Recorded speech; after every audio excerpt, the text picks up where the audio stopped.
cómo fue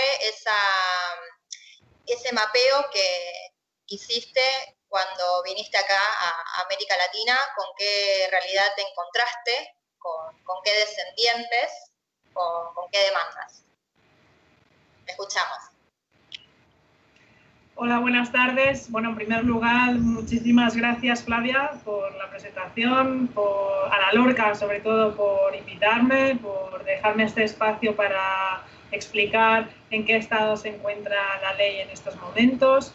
Y también muchísimas gracias pues, a toda la gente que nos sigue desde sus casas, desde donde sea, con el móvil, y que nos quiere dedicar un rato y quiere dedicar ese diálogo, ¿no?, tan necesario para esta ley, porque está suscitando pues muchísimas preguntas, muchísimas dudas. Antes lo comentábamos, Flavia, entran muchísimos mensajes todos los días.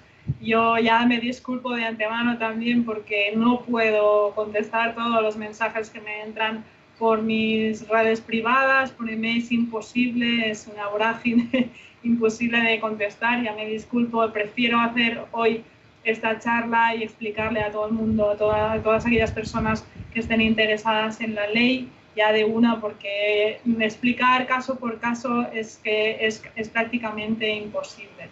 Y estoy, bueno, muy contenta de poder decir que estamos a punto otra vez de debatir esta ley en el Senado.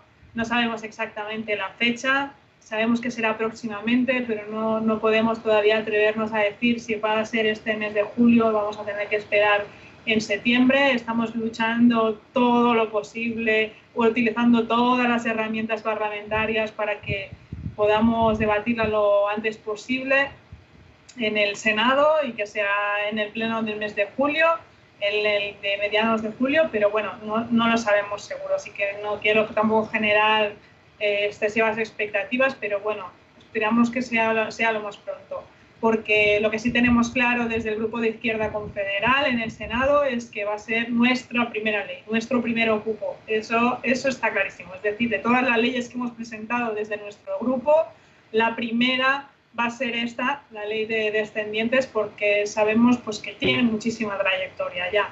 Como bien decía Flavia, hace 2 años estuvimos en Argentina, también en Uruguay, un poco haciendo esa gira, bueno, a todo trapo, ¿no? Con muchas reuniones, con muchas visitas, con mucha gente que estaba interesada en hablar con nosotros.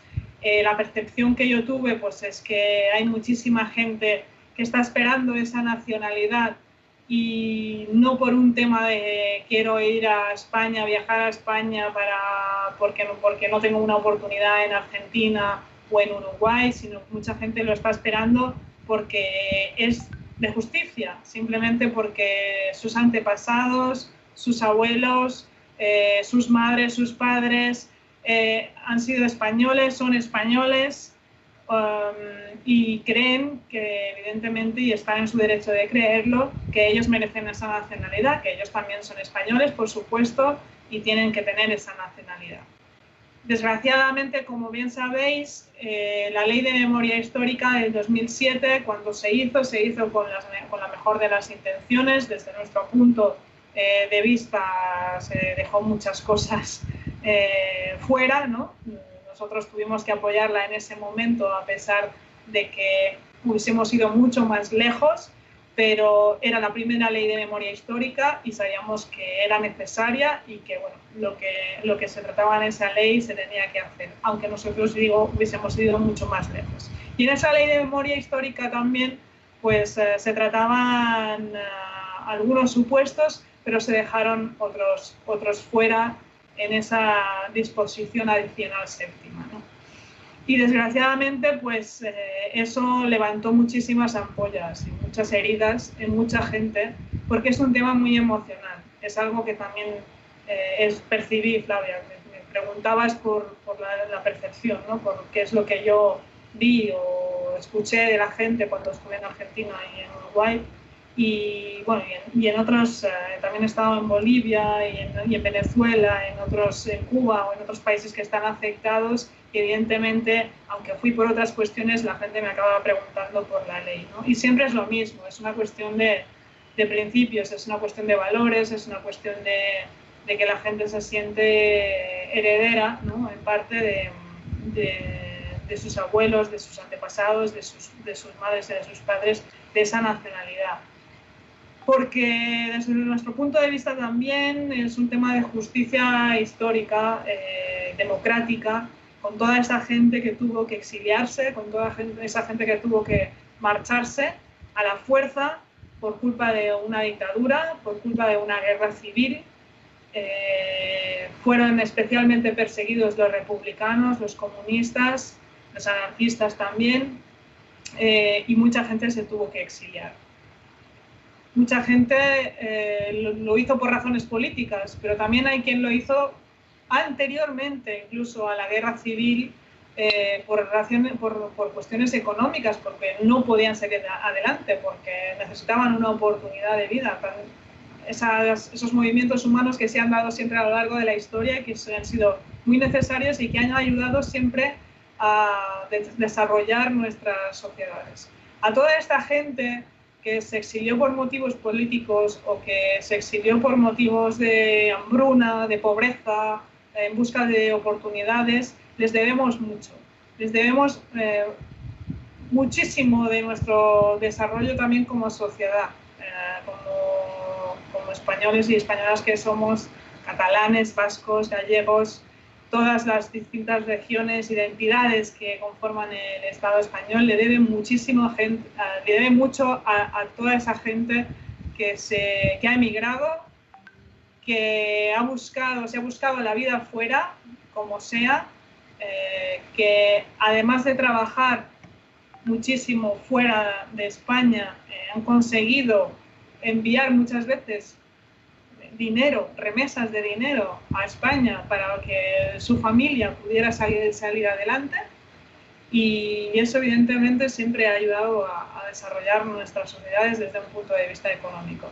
Pero desde un punto de vista menos materialista, digamos, más cultural, social, político, también les debemos mucho a esta gente, porque todo ese aprendizaje, mestizaje que ha posibilitado esta emigración, también lo recibimos nosotros, también nos nutrimos nosotros, ¿no?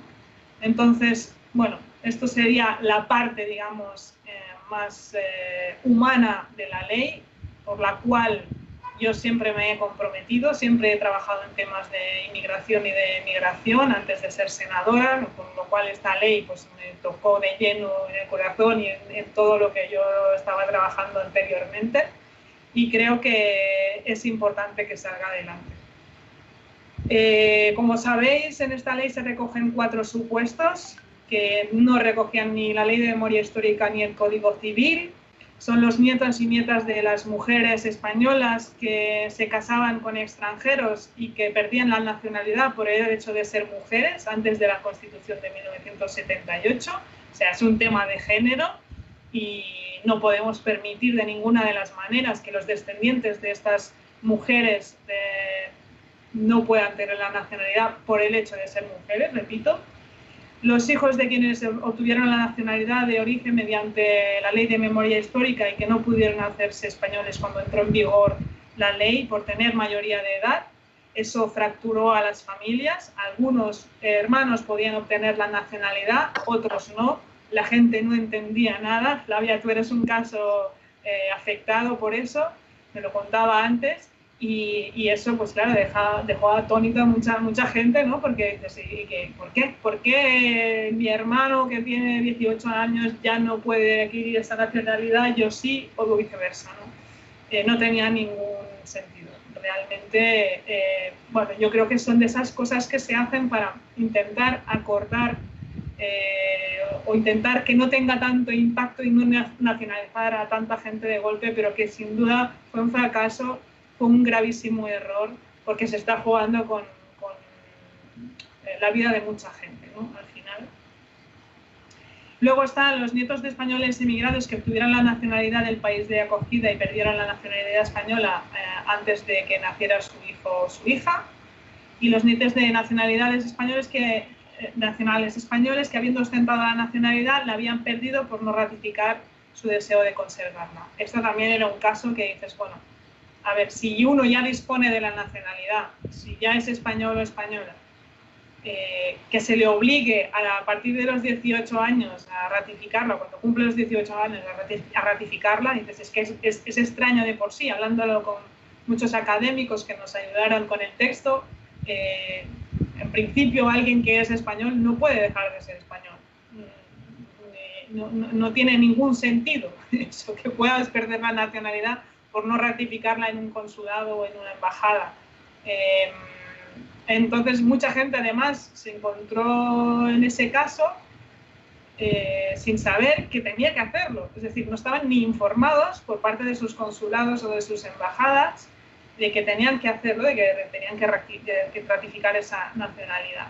Y se encontraban con que tenían que viajar y bueno, les interceptaban el pasaporte y les decían, no, usted ya no es más español porque no ha ratificado su nacionalidad. Bueno, es algo que no tiene mucho sentido, ¿no? Perdón, porque en el tercero no me he extendido mucho, pero sí esas personas, me refería al caso del supuesto, es de esas personas que también perdían la nacionalidad porque los países de destino donde iban les hacían escoger entre una u otra, ¿no? O para poder trabajar, para poder tener un permiso de trabajo, tenían que adquirir la nacionalidad del país de destino y automáticamente perdían la nacionalidad española. También creemos que es una injusticia y que evidentemente pues, los descendientes de estas personas tienen que poder tener esa nacionalidad. Nosotros seguimos comprometidos con esta ley hasta el final. Lo hemos intentado ya, va la tercera, esta es la tercera vez, lo hemos intentado 3 veces. La mala suerte que hemos tenido siempre es que nos ha tocado un periodo político en España bastante inestable. Las legislaturas antes solían durar 4 años. Nos hemos encontrado con legislaturas cortas, ¿no? O incluso legislaturas fallidas en las que no se ha conseguido un acuerdo de gobierno y eso ha hecho pues, que en la primera ocasión en que la presentamos, cuando ya la habíamos debatido en el Congreso, habíamos conseguido aprobar su toma en consideración, que no es fácil, en el Senado, perdón, y ya pasó al Congreso y estaba en periodo de enmiendas, pues se acabó la legislatura. Cuando lo teníamos, ¿no?, a punto de caramelo, como decíamos aquí, pues se nos acabó la legislatura y no pudimos seguir adelante con los trámites de la ley. Y eso fue, evidentemente, pues, un bajón de moral para mucha gente, imagino, para nosotros también.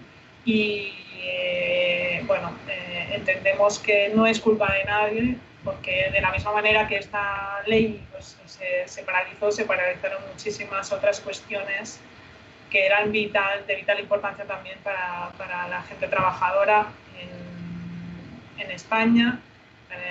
Pues, me refiero a temas sociales y de trabajo pues, muy importantes, ¿no? Que ahora mismo el gobierno de coalición está aprobando, está llevando adelante y bueno, que también se quedaron en el tintero con esa mayoría progresista que conseguimos y que en el Congreso y que en esos momentos empezaba a caminar y estaba intentando tirar adelante muchísimas cuestiones de vital importancia.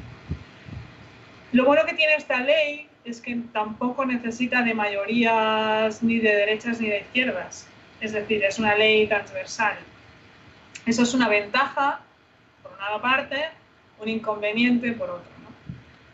Una gran ventaja porque esa transversalidad de la ley nos permite ir más cómodos con una gran mayoría de izquierda a derecha que ve bien con buenos ojos esa ley. Con lo cual, en el Senado se aprobó la toma en consideración por parte de todos los grupos, nadie presentó una enmienda a la totalidad, nadie presentó ningún veto y esperamos que esta vez vaya a ser lo mismo. Por lo que hemos hablado con los distintos grupos, no tiene que haber ningún problema, no tiene que haber ninguna sorpresa de última hora, con lo cual esperamos que salga adelante una vez empiece el debate, sus trámites en el Senado o la toma en consideración en el Senado.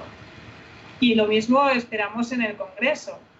Sí que es verdad que no acabamos de ver terminados todos los trámites en el Congreso, no vimos el debate en comisión, no vimos cómo se desarrolló el debate de enmiendas.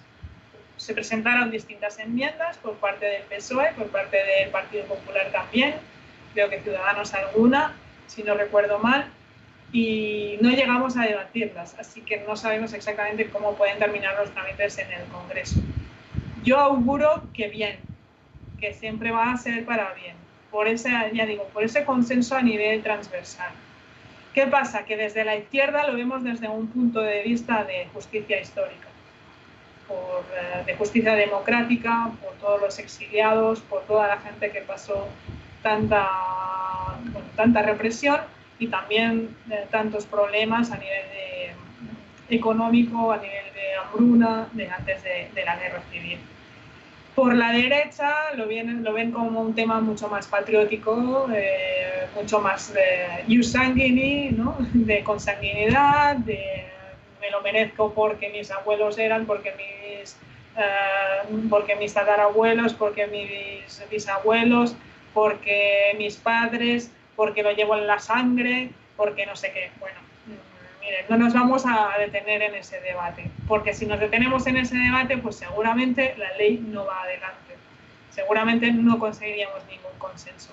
Y por eso yo creo que se ha hecho un gran trabajo por parte de toda la gente de CEDEU, por parte de los académicos que han colaborado para tener el mejor texto posible, el mejor de los posibles, el más neutro posible, que agrade a todo el mundo y que cada uno lo tome por donde quiera, pero sobre todo que se haga, que salga adelante y que no se encuentre excesivas piedras en el camino, porque ya suficientes piedras tenemos con lo de que se terminan las legislaturas, con lo que no hagan, con los trámites parlamentarios que son largos, que entendemos que tienen que ser a veces costosos, largos, ya sé que la burocracia desde fuera no se entiende, pero es una cuestión de garantías democráticas muchas veces. Bueno, tenemos que tener garantías democráticas y tenemos que saber poder controlar, fiscalizar todos los trámites para ver que todo el mundo tiene derecho a estudiar la ley, a enmendarla, a presentar vetos, no presentar vetos, etcétera, etcétera, ¿no? Y luego pues también hay una cuestión de orden, de cupos en el Senado y en el Congreso, que cada grupo según su tamaño tiene cupos para presentar tantas iniciativas o más o menos iniciativas, ¿no? Según el tamaño que tienes de grupo, evidentemente. Nosotros somos un grupo pequeño de solo 6 senadores, pero los tengo a todos convencidos de que esta tiene que ser la primera ley que tenemos que presentar, no hay duda de eso, y que es el primer cupo que vamos a gastar. Y si no nos toca otro cupo hasta el año que viene o hasta la legislatura que viene, pues mala suerte. Pero esta ley es la que tiene que salir adelante y lo tenemos clarísimo. Nuestro compromiso está intacto y bueno, espero poder escuchar todas vuestras aportaciones. No sé si me voy a poder quedar para todo el debate, aunque me parecería interesantísimo poder estar ahí y escuchar todas las preguntas y aportaciones. Voy a intentar a ver si, no sé si, bueno, después lo voy a poder recoger también, si no lo puedo ver ahora, seguro que lo voy a poder ver más tarde. Así que, nada, es que tengo un bebé pequeño de 5 meses y medio y ella también tiene sus necesidades. Aquí son ya las 8:30 de la tarde, bueno, así que no sé si voy a poder quedarme en todo el debate, pero bueno, me encantaría. Gracias por haberme invitado de todas maneras. Y ahora ya con muchas ganas de escuchar a Edu, que él es uno de los principales promotores y que él fue uno de los que me vino a ver para decir, Sara, hay que tirar esa ley para adelante. Estaba mucho antes que yo con esta ley y es de justicia que se le merezca, que se le reconozca todo el mérito que tiene por también insistencia de que estas leyes salgan adelante. Muchas gracias. Bien, gracias, Sara. No sé si ya hemos podido resolver el problema técnico que teníamos con Edu. Edu, ¿me escuchás? Bueno, Eduardo. ¿Me escucháis? Te escuchamos, bien. Bien, bravo. Bien, sí se puede. Menos mal, menos mal. Sí, bueno, sí, Eduardo genial. Velázquez es coportavoz y coordinador de Izquierda Unida en el exterior. Como recién decía Sara, él ejerció muchísima militancia para que salga adelante esta ley, y como yo decía en la introducción, que vi los mensajitos de que no se había escuchado muy bien, Eduardo y Sara vinieron a Buenos Aires, hicieron una pequeña gira latinoamericana respecto a esta ley de descendientes, y yo me acuerdo que los conocí a ellos ahí en el Centro Cultural Betanzos de Buenos Aires. Y bueno, también rescatando un poco lo que venía diciendo Sara, como coordinadora de Podemos en Buenos Aires, vale recordar que esta deuda histórica, esta nueva ley de nacionalidad, formó parte del compromiso de coalición de gobierno. Y bueno, le dejamos el micrófono abierto a Edu para que nos cuente qué experiencias se llevó el de acá cuando vino en diciembre del 2018. Y te escuchamos, Edu. Muy bien, muchas gracias, Flavia. Bueno, en primer lugar, agradecer a la Lorca, a Podemos Argentina y a la Asamblea de Izquierda Unida en Buenos Aires por habernos invitado a este conversatorio, a Sara y a mí.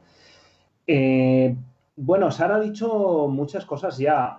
Yo tampoco voy a añadir mucho más en lo que se refiere a la tramitación de la ley, a la historia que ha tenido, que como ella ha comentado ha sido bastante tortuosa, ¿no? Como ya he dicho, pues ha entrado en un periodo bastante inestable políticamente en España. Hemos tenido muchísimas elecciones en muy poco tiempo. El año pasado, en un mismo año, tuvimos 2 elecciones generales en el mismo año. Esto es un hecho totalmente anómalo y, bueno, pues es una coyuntura con la que hay que contar, ¿no? Y que explica por qué está tardando tanto en aprobarse, básicamente. Comentabas, Flavia, que efectivamente en diciembre de 2018 estábamos Sara y yo en Buenos Aires y en Montevideo presentando la ley. Ha pasado 1 año y medio desde entonces. Bueno, a mí me gustaría que no fuera una repetición de la jugada, ¿no? O sea, que no comentáramos lo mismo que comentamos hace 1 año y medio. La situación ha cambiado. Podemos comentar alguna cosa nueva y, sobre todo, yo creo que igual también nuestro deber ahora es más bien, bueno, pues escuchar a los descendientes, ver cómo están viviendo ellos este proceso.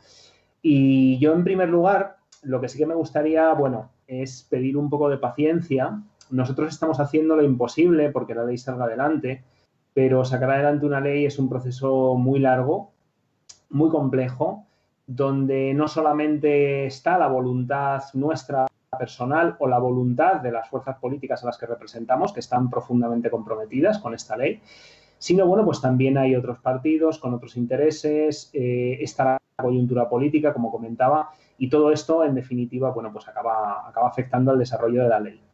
Por si fuera poco, después de todo este tiempo que ha habido tantísima inestabilidad política, ha venido una pandemia global que ha afectado muy duramente a España. España ha sido de los países europeos con mayor número de contagiados y de muertes por el COVID-19. Fue el segundo país en Europa en declarar el estado de alarma, el primero en hacerlo por número de fallecimientos.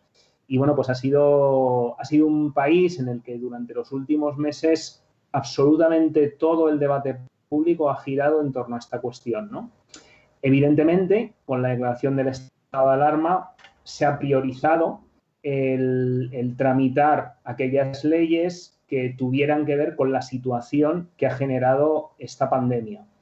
No solamente a nivel sanitario, no solamente en lo relativo pues a los contagios, a las muertes, a la situación en los hospitales, en las residencias de mayores, sino también en relación con las consecuencias económicas y sociales de la pandemia, ¿no? Hemos tenido un confinamiento bastante severo, como habéis tenido y seguís teniendo todavía en algunas regiones de Argentina.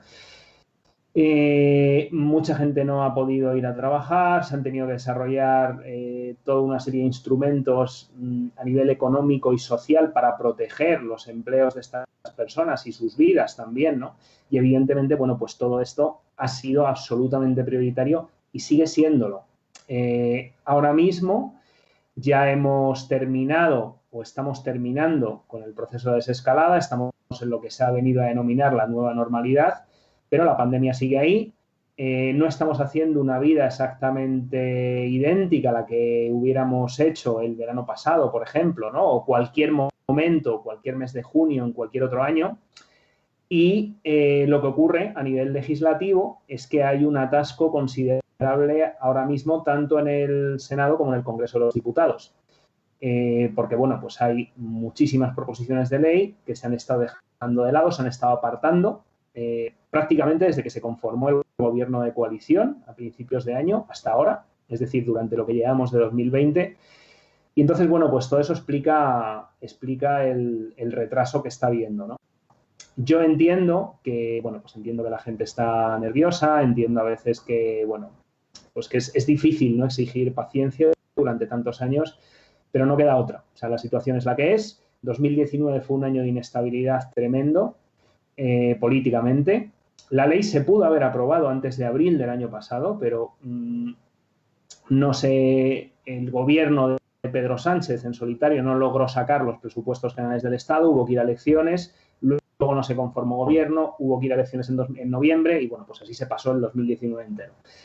Y lo que llevamos de 2020 se ha pasado con la pandemia, ¿no? Yo una cosa que sí que quería recalcar, por aportar a lo que ha comentado Sara, ¿no?, y no incidir en las cosas que ella haya dicho, sí que me gustaría explicar un poco los motivos por los que desde mi formación política, que es Izquierda Unida, y la coalición de la que forma parte Unidas Podemos, estamos apoyando esta ley, ¿no? Como comentaba Sara, la apoyamos porque es una cuestión de justicia con los nuestros, con los exiliados republicanos, pero no solo, también es una cuestión de justicia con toda la emigración.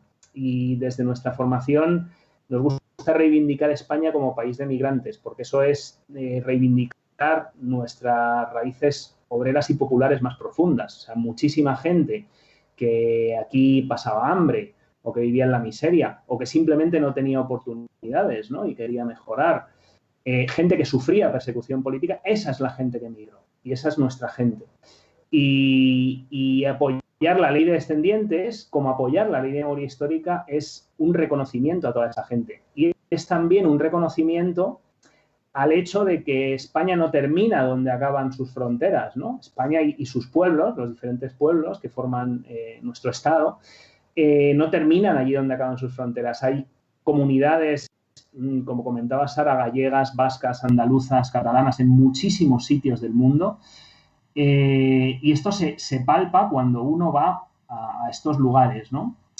Yo cuando estuve en Buenos Aires, una de las cosas que más me impresionó, o sea, yo era consciente de la pujanza y de la fuerza social que tiene la colectividad española en Argentina, ¿no?, en Uruguay, en México, en varios países de América Latina, pero no era tan consciente de hasta qué punto se han mantenido unos lazos emocionales, ¿no?, y sociales durante generaciones de una manera muy viva. Yo pensaba que esa conexión, digamos, ese vínculo era, pues igual, pues evidentemente era muy emocional, ¿no?, pero igual pues un poco más folclórico, ¿no?, una cosa que no tenía. Y no es cierto, o sea, yo escuché a gente, no a descendientes, sino a migrantes directamente, a los que todavía se les notaba el acento de sus regiones de origen, ¿no? Gente que llegó en 1940, 1950 y todavía seguía hablando como en su región de origen, como si no hubiera pasado el tiempo. Yo me acuerdo, de hecho, Sara, no sé si te acuerdas de una señora mayor que había en un centro de mayores en Rosario, que tenía acento catalán y había llegado en el 56 y parecía una señora, es como si lo hubiera sacado de un barrio de Barcelona o sea, y eso me parece muy impresionante, ¿no?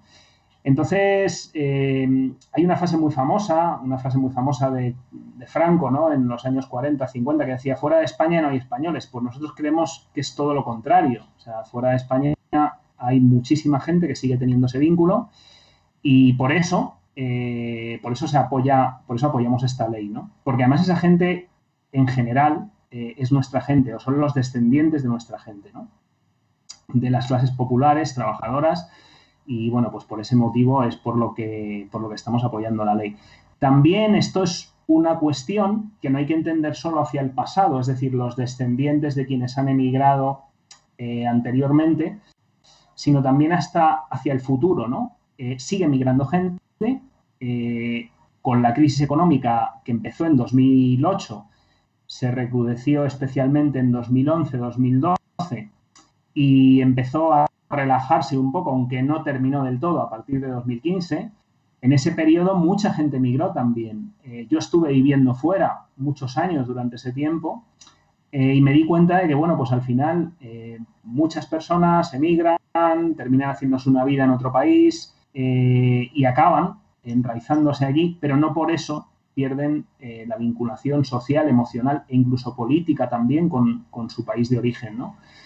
Y esto sirve para que los descendientes de esas personas también tengan opción a tener la nacionalidad. O sea, no hay que entenderlo solo como una cuestión del pasado, ¿no? Sino también del presente y, por supuesto, del futuro, ¿no? Y bueno, seguramente, como decía Sara, pues la ley puede tener algún fleco, puede que se deje algunas cosas. Las leyes no son perfectas, las hacen las personas y las personas tenemos fallos, estamos sobrecargadas de trabajo, funcionamos muchas veces bajo presión, sobre todo nuestros representantes en las instituciones públicas, que son muy pocas personas para muchísimas cosas. Y seguramente, bueno, pues al igual que la ley de memoria histórica dejó fuera 4 colectivos, ¿no? Que ahora vamos a intentar que recuperen su derecho a la nacionalidad con esta ley, pues igual la ley de descendientes en el futuro, pues seguramente también la veremos algunos fallos, ¿no? Pero bueno, hay que entender las leyes como un camino, no como algo definitivo, ¿no?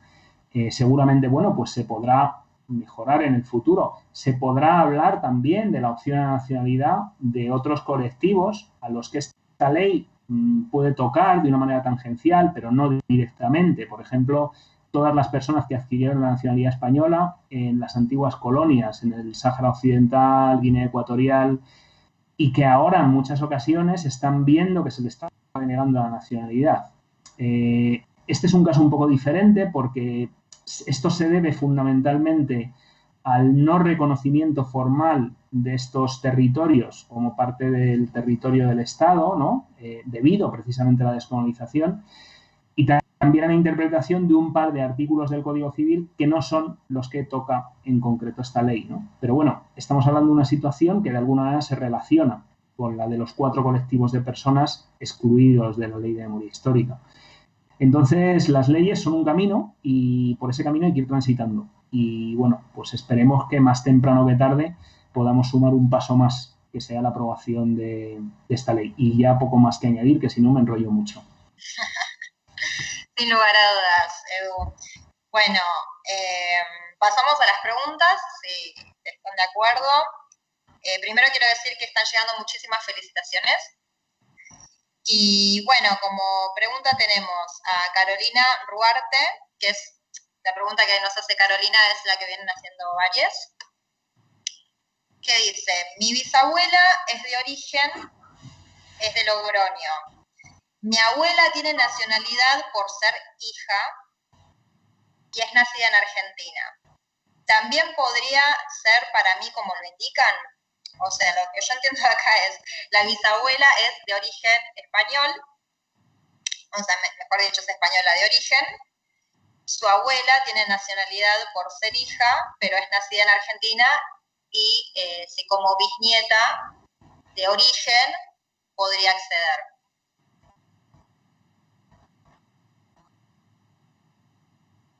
¿Se entendió? ¿Hola? ¿Sí? Sí, hola. ¿Quieres contestar tú, Edu? Vale. A ver, bueno, Sara ha comentado que el ver cada caso de manera particular requiere tiempo y, bueno, esto sería mejor tratarlo cuando ya la ley estuviera aprobada y ir, bueno, pues poco a poco revisando cada una de las casuísticas que haya, ¿no? Porque el hecho de poder optar a la nacionalidad con esta ley no va a depender tanto muchas veces de los grados de parentesco, sino de los documentos que se pueda aportar para demostrar la nacionalidad. Y bueno, nosotros lo que hemos hecho básicamente ha sido aligerar un poco los requisitos que existían en el Código Civil y por eso esta ley modifica varios artículos del Código Civil. Es una ley que es bastante ambiciosa en ese sentido, ¿no? No todas las leyes se meten tan dentro del ordenamiento jurídico español, en este caso. En un principio, si su abuela es española, sí podría obtenerla, siempre y cuando se demuestre ese vínculo y que la abuela emigró. Sí que se podría obtener la nacionalidad. Yo tentativamente diría que sí, que no habría ningún problema, pero también comento, como os decía, que bueno, que luego todo esto hay que verlo con los documentos delante y eso ya, pues ahí nosotros tampoco tenemos mucha mano. Ahí van a ser los consulados y las ventanillas en los consulados quienes al final de alguna manera, bueno, pues tomen la decisión, me imagino que con buen criterio. Pero en un principio sí, o sea, en un principio como nieta y bisnieta además, por otra parte creo que decía abuela materna, bisabuela paterna, ¿no? Me parece. Pues en un principio sí, no habría problema. Yo no sé, Sara, qué piensas igual, pero... Sí, yo lo veo igual que tú. Además es que es una ley integral, que aparte de los 4 supuestos está pensada para que se incluyan todas las casuísticas, el máximo de casuísticas posible. Yo en este caso también que nos plantea Carolina, creo que me has dicho que se llamaba Carolina, ¿no? Creo que sí que podría optar porque está en el supuesto del hijo mayor de quienes optaron de origen, con lo cual yo no le veo mucho problema.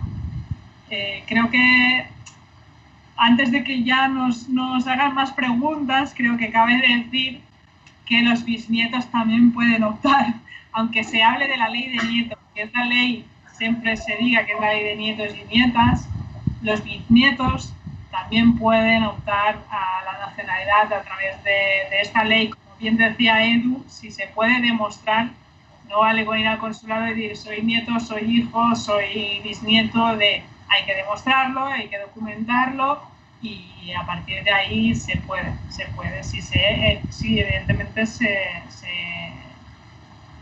se aprueba la ley tal y como está y como la hemos hecho y concibido entre todos, ¿no? Bueno, yo creo que no hay ningún problema. Vale. Pilar Leighton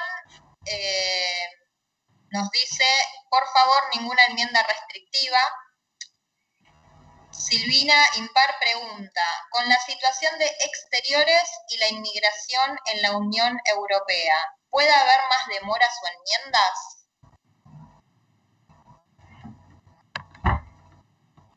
¿Sobre qué la Unión Europea? No he entendido la parte de la Unión Europea. Con la situación de exteriores y la inmigración en la Unión Europea, ¿puede haber más demoras o enmiendas? No entiendo muy bien la relación entre sí, yo creo que igual quiere decir que si en la Unión Europea se están aprobando políticas restrictivas de la inmigración, que igual puede afectarles a ellos. Se entiende que si son nacionalizados no son inmigrantes. Yo creo que no, exactamente. Pues creo que no. Son dos cuestiones totalmente distintas. Mientras no sean nacionalizados, evidentemente sí lo son. Pero una vez ya obtengan la nacionalidad, no son inmigrantes, son españoles. Pueden circular libremente por España y por todo el Estado Schengen. Sí, exactamente. Yo creo que no les afectaría porque una vez que tuvieran la nacionalidad, ellos son españoles. Entonces no es un inmigrante, es una persona que tiene nacionalidad, tiene pasaporte y es considerado un ciudadano español. Entonces no tendría por qué afectar este tipo de leyes. Igual lo que sí que ocurre, y eso, bueno, aprovecho para comentarlo, además aquí que estamos charlando sobre este tema, nosotros nos hemos encontrado dos reparos contra esta ley, digamos, ¿no? A derecha e izquierda, ¿no? A la izquierda, bueno, pues está a veces el tema de esto es un tema muy nacionalista, patriótico, que no tiene tanto que ver con los derechos de la migración o con el exilio, cosa que no es verdad, o sea, se puede ver con esa lectura, es cierto, ¿no? Pero no es así. O sea, con esta ley el exilio republicano va a estar absolutamente cubierto, ¿no? O sea, y por eso también la estamos apoyando y muchísima gente. Y luego a derecha, entre las bases de muchos partidos de derechas, bueno, en redes sobre todo se leen comentarios de se nos va a llenar esto de sudamericanos y...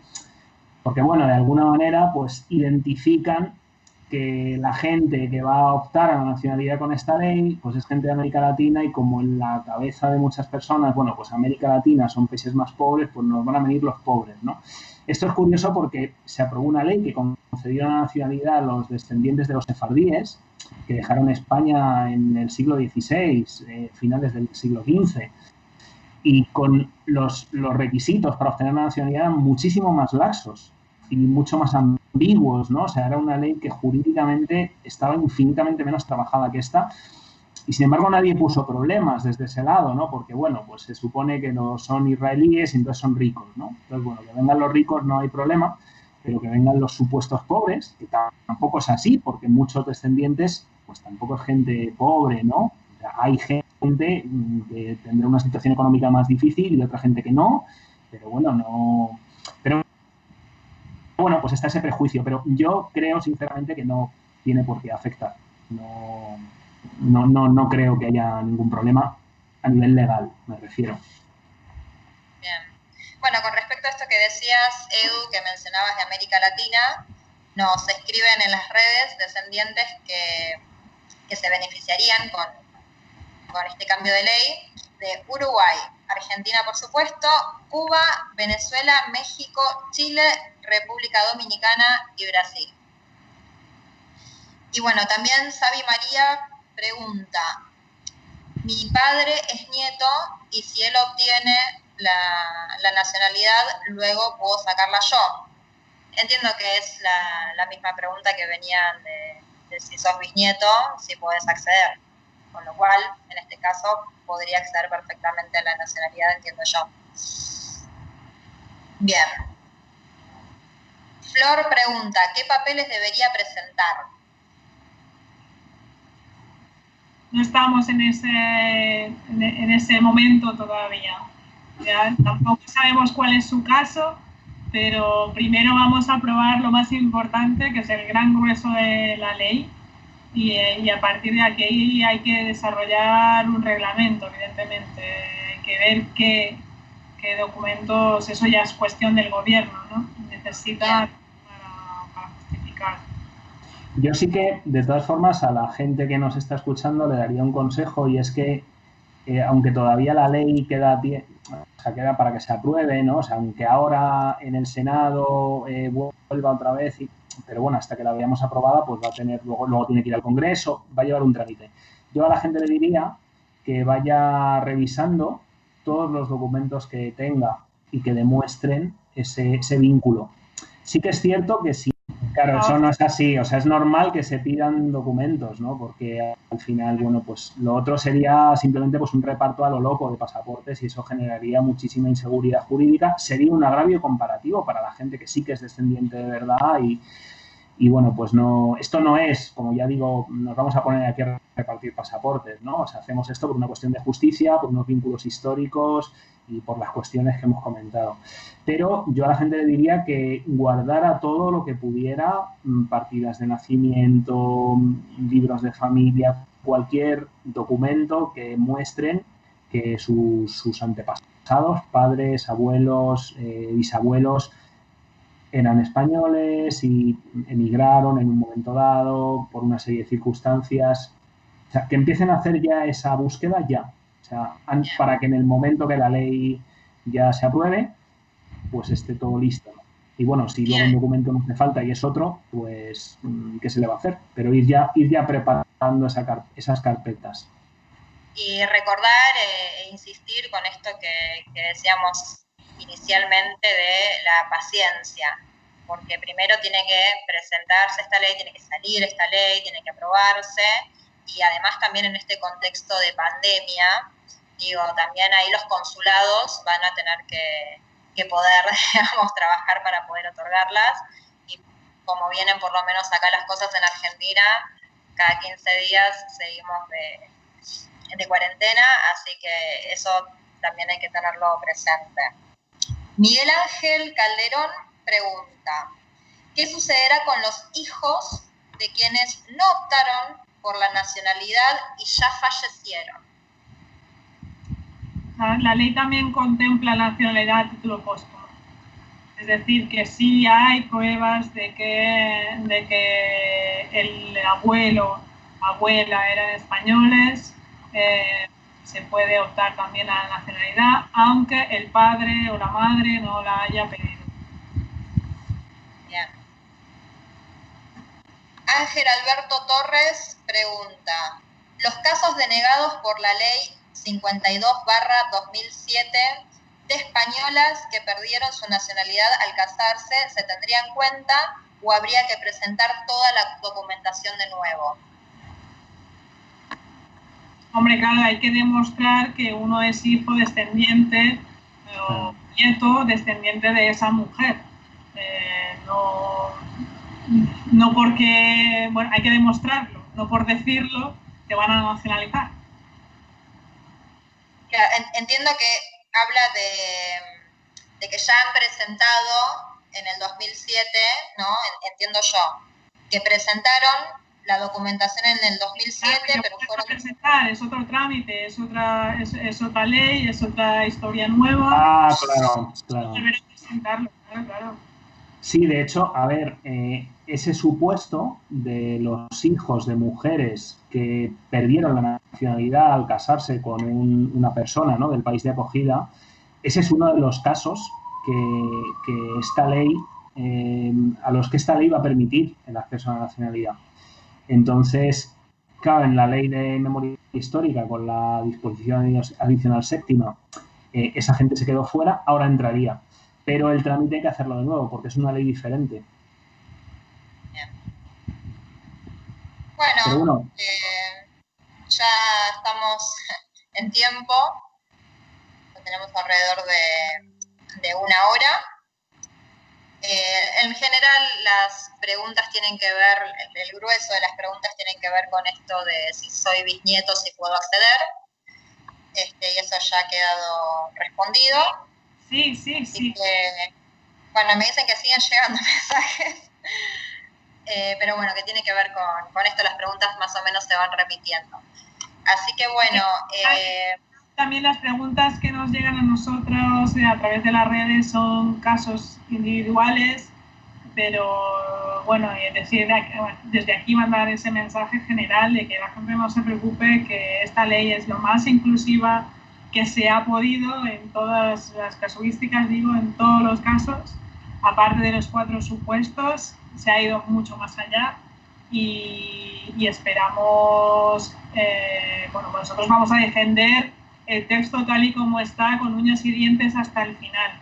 Está en los otros partidos, si quieren, están en su derecho de presentar enmiendas, por supuesto. Es la democracia y esto es el juego que tenemos todos en el Congreso y en el Senado, por supuesto. Cada uno puede enmendar el texto y presentar las alternativas que crea convenientes. Nosotros tenemos el compromiso de que lo vamos a defender íntegro tal y como está. Sí, también, bueno, llegan muchas preguntas que tienen que ver con cuestiones procesales, administrativas, que eso, bueno, son cuestiones que tendremos que resolver cuando finalmente sea aprobada esta ley, y a esa gente también les quiero decir que estaría bueno que cuando ello suceda y tengan que empezar con las cuestiones de sus trámites, que se acerquen, que busquen en las redes sociales, tanto a compañeras y compañeros del CEDEU, compañeros de Izquierda Unida, de Podemos, que estén en sus países, y por supuesto también que se acerquen a los compañeros de la Lorca, que todos y todas vamos a estar ahí para dar una mano, para que todos puedan acceder a esta nacionalidad. Estupendo. Muy bien. Pues nada, yo por mi parte dar las gracias otra vez, ¿no? A la Lorca, Podemos Argentina, a la Asamblea Izquierda Unida en Buenos Aires y a todas las personas que nos han estado escuchando, ¿no? Y bueno, pues incidir una vez más en que bueno, pues está siendo muy pesado. Nosotros entendemos que no es fácil, que ya son muchos años y la gente pues tiene derecho a que esto se tramite de una vez porque ya está muy avanzado, ¿no? Y porque las cuestiones que afectan a la inmigración o a los descendientes de la inmigración son un problema y son una cuestión de todos, ¿no? Pero bueno, que las cosas llevan su tiempo, como comentábamos, ¿no? Hay un atasco de proposiciones de ley enormes a raíz del coronavirus y de todo lo que la pandemia ha llevado y bueno, pues lo antes que podamos vamos a tratar de sacar esto adelante, ¿de acuerdo? O sea, por nosotros no va a faltar, desde luego. Vale, bueno, muchísimas gracias a ambos. Vale. No, yo quería agradecerles a ambos por el compromiso, por la dedicación y por seguir tirando para adelante con esta demanda, con este derecho social tan importante para nuestros compatriotas, hacer el reconocimiento. Muchas gracias a todos, a todas y a todos, los que están escuchándonos y los que nos han invitado y evidentemente, pues bueno, adelante con esta ley y que no bajen los ánimos a pesar del coronavirus. También, evidentemente, hacer llegar las condolencias a los familiares, allegados, de toda la gente que ha perdido a alguien. Mucha fuerza en todo lo que nos queda para salir de esta pandemia, de esta crisis global.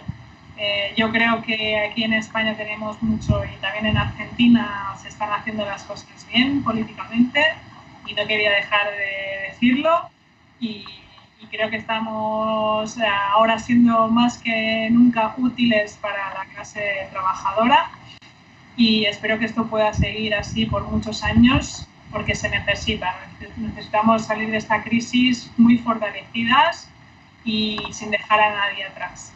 Y esta ley también intenta no dejar a nadie atrás en cuestión de nacionalidad, el reconocimiento de la nacionalidad de todos los descendientes. Bueno, muchas gracias. Gracias. Muchas gracias a vosotros y a vosotras. Chao.